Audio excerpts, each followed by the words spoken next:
Denmark. Assalamualaikum warahmatullahi wabarakatuh. Salam dari Kota Gede, Pecinta Timur. Saat bisa bertanya, semoga Ustaz dan teman-teman semua selalu baik. Saya doakan dong. Amin. Dalam kasus jual beli mobil, kebetulan sedang lain kasus di kawasan Nesat dan lain juga. Jadi ketika mobil dibeli, kita melihat bahwa mobil ini kondisinya baik. Kemudian kita beli mobil, terus pedagang ya sama. Kemudian mobil ini akan kita jual kembali ke pemakainya. Ya, terus Ketika kita beli di awal, mobil ini kondisinya baik, kita lihat semuanya nggak ada cedera, baik semuanya. Kemudian ketika masuk ke showroom, kita cek ulang, kita cek lebih lanjut, ternyata ada kerusakan fatal di mobil tersebut.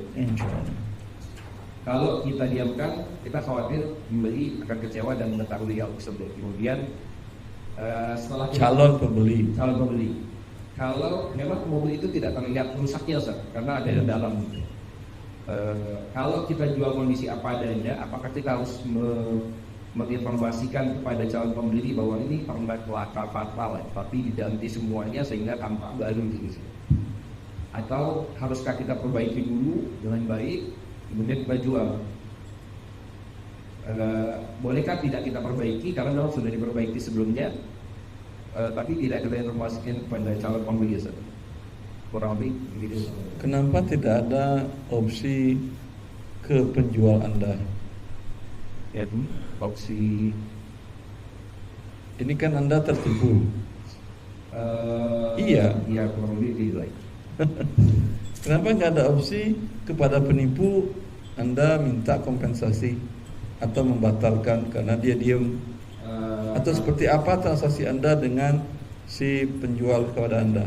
Kita belinya beli putus, jadi betul putus. Jadi bunyi transaksinya apa? Dia jelaskan apa tidak? Dia diam karena kita udah cek secara detail. Walaupun dicek, ya, ketika Anda tanyakan ada masalah nggak? Dia jawab apa? Nggak tahu. Silakan dicek.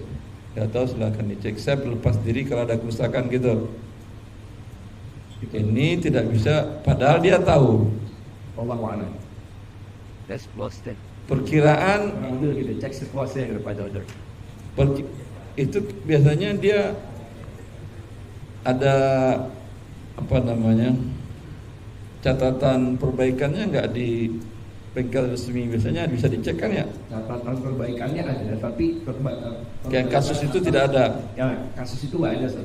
Kasus itu tidak. Perbaikan tingkat aja dan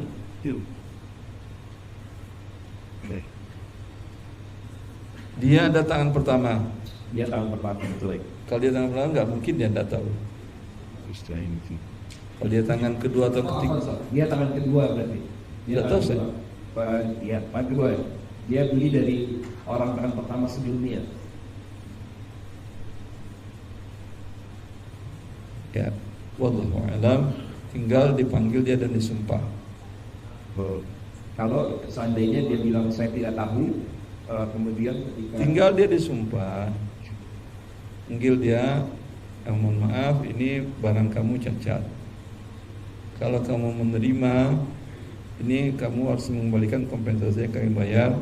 Atau kalau menurut kami tidak layak jual, ya kami kembalikan uang kami penuh.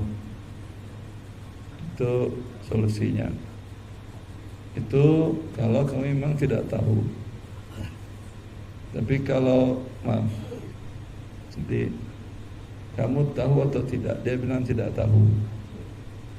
Kalau kamu memang tidak tahu karena kamu tangan kedua, sama sekali tidak tahu dan pun tak berasa bagi kamu, ya, maka kamu bersumpah kepada Allah di hari Jumat, datang ke kami setelah sholat asar, bersumpah 3 kali, demi Allah saya tidak tahu bahwa ini cacatnya ini 3 kali. Setelah itu yaudah, apa boleh buat, saatnya Anda rugi. Cuman kalau dia berbohong, itu biasanya sumpah palsunya cash Allah berikan di dunia. Syekh Muhammad bin Taimin Buddha dalam salah satu ceramahnya beliau menceritakan bagaimana orang datang ke suatu mahkamah dalam masalah pewaris segala macam, ada yang bersumpah palsu. Pulang dari mahkamah, yang bersumpah palsu itu satu mobil tabrakan dengan penonton, satu keluarga yang di mobil itu mati setengahnya. Karena dia mencuri hak orang dengan pakai nama Allah. Kalau mencuri saja sudah dosa, apalagi dia jual nama Allah untuk mencurinya. Hanya itu solusinya. Kalau saat apa Ustaz? Dan efeknya Anda nanggung rugi. Kalau dari perusahaan Anda akan konsekuensi, apa boleh buat? Anda sudah maksimal, tapi kemudian Anda harus menanggung. Efeknya ini, kalau tidak layak jual, ya, Anda namanya membahayakan pemakai dan segala macam. Kalau Anda jual, berarti Anda yang berdosa. Ya. Kalau masih layak jual dengan sedikit perbaikan, tetap disampaikan kepada calon konsumen. Nanti disepakati harga yang disetujui bersama. Jazakallah khairan. Allah